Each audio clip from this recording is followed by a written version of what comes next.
Hello, today we're here at Metalworks Studio with Wayne Cochran, and we're going to start breaking down Echo Mountain. What we're going to do is start breaking down the arrangement of it, and just the recording process and kind of just the thoughts that kind of go through my head and why I arrange things the way I do and how to use all these different instruments and how they kind of all work together. So I think we'll start right from the beginning of the song, just kind of giving a bit of a listen through. So with this one, I really wanted to kind of play around with the use of using strings and horns playing together, just to kind of get that kind of texture. So as you see here, it's kind of a minor sound, kind of a minor aggressive funk, I guess. Again, with a great organ solo from Jesse. So again, the first time it's always about kind of building. So big kind of starting part of the song just to kind of get everybody's attention. We bring it down a little bit, and then as we get the first verse leading the second verse is where we kind of reintroduce the strings and the horns. So yes, maybe we'll pause it here.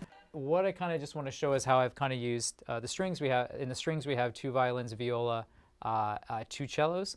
In the horn section we have 2 trumpets, a trombone, tenor saxophone, baritone saxophone. So we're working with 10 instruments here to kind of create this texture. So maybe what we'll do is, if we can, is just isolate just the strings first, just to hear a bit of that. Then we'll isolate just a bit of the horns, and then we'll kind of put them together so you can kind of hear how that sound's kind of created. So here's just the strings.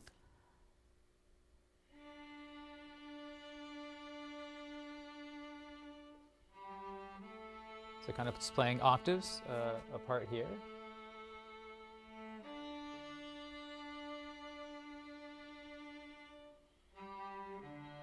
This is a nice kind of clean sound as we go, and then I think, okay, and it goes through. Okay, so now we'll play just same thing, just the horns, which kind of mirrors that. Now the horns, I've added a harmony. A little bit kind of darker sound, again, a slightly different texture.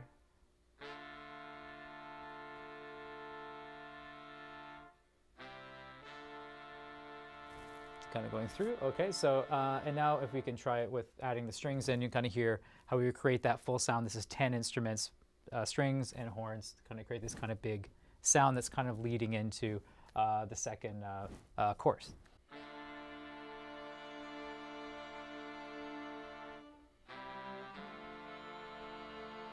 So still a very kind of dark sound, but we're really building them all together and kind of working together, and that's kind of what I want to play around with in this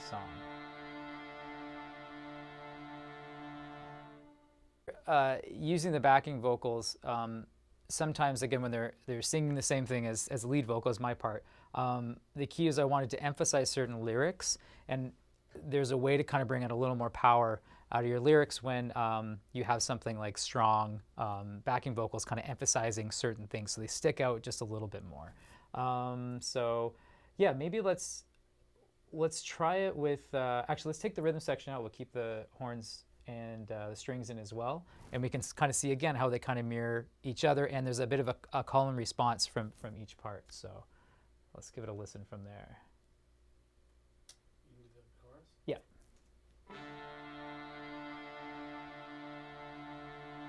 So here we go. Top of Echo Mountain.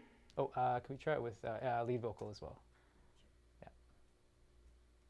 Tell the world of their joyous cures and drown in its demise. Top of Echo Mountain, what you present and what you see. So again, call and response. This wealth of information, creating social poverty.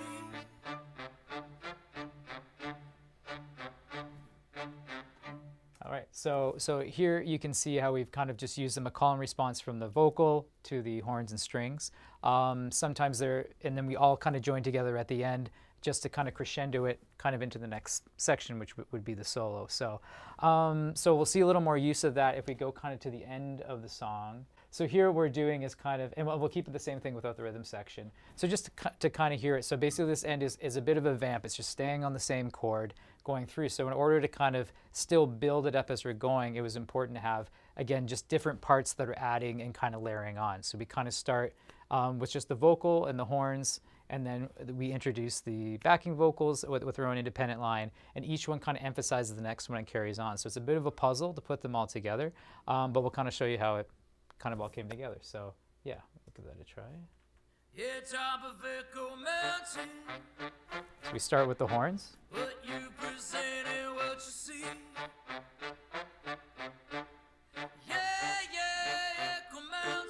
We have the backing vocals, kind of building it on.